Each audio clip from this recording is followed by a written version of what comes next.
Treasury is proposing a major clampdown on South Africa's booming online gambling industry. It's investigating a new 20% tax on gross gambling revenue. Treasury says the levy could raise more than 10 billion rand, but it has stressed that the move is to curb the rising problem of gambling, especially among young people. Now, data shows most online bettors are aged between 26 and 35, with many earning between 5 and 15,000 rand a month. This means that some families are redirecting money from basic needs into betting. Industry players have already begun talks to block SASSA social grant recipients and National Student Financial Aid Scheme beneficiaries from betting. Tiger Brands has delivered one of its strongest performances in years, and shareholders are cashing in. The food giant behind Jungle Oats, Koo and Purity has grown full-year earnings sharply, with operating income jumping 35% as volumes rose and margins beat guidance. Despite cash-strapped consumers, Tiger Brands' value-focused strategy paid off, from leaner factories to smarter pricing, driving a 3.5% rise in volumes and a big lift in profitability across its milling, baking and grains units. The group also unlocked 5 billion rands from selling non-core operations, and this helped push its year-end cash pile to over 3 billion rands.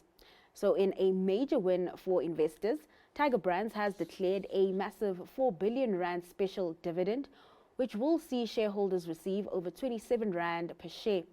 The move brings the special payout for the year to a total of 5.8 billion rands and comes alongside a total ordinary dividend of 16 rand 44, which is a 59% jump on last year's payout.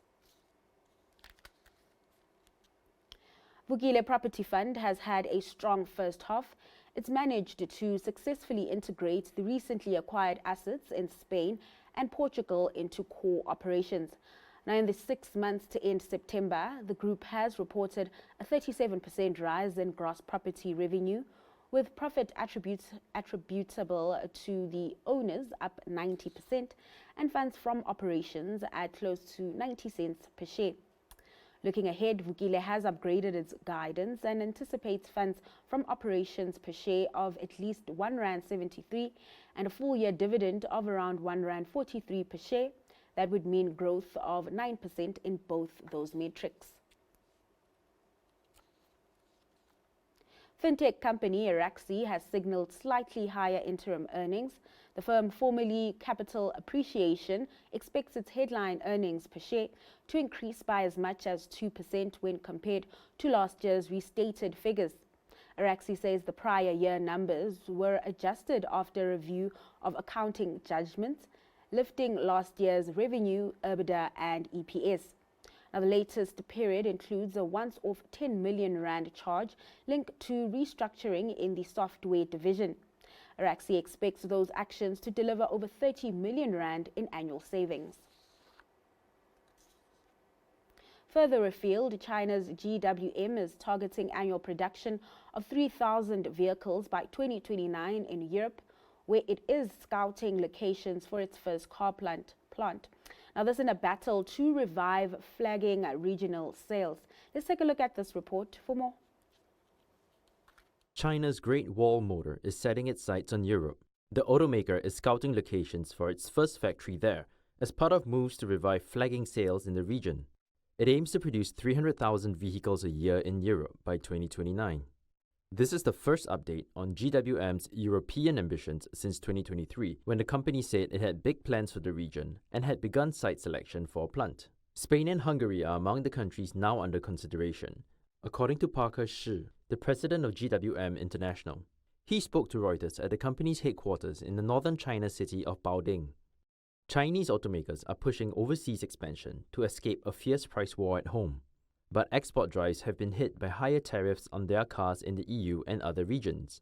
In Europe, GWM will face stiff competition from local brands and Chinese rivals like BYD, which is thought to view Spain as its top candidate for a third European plant after Hungary and Turkey.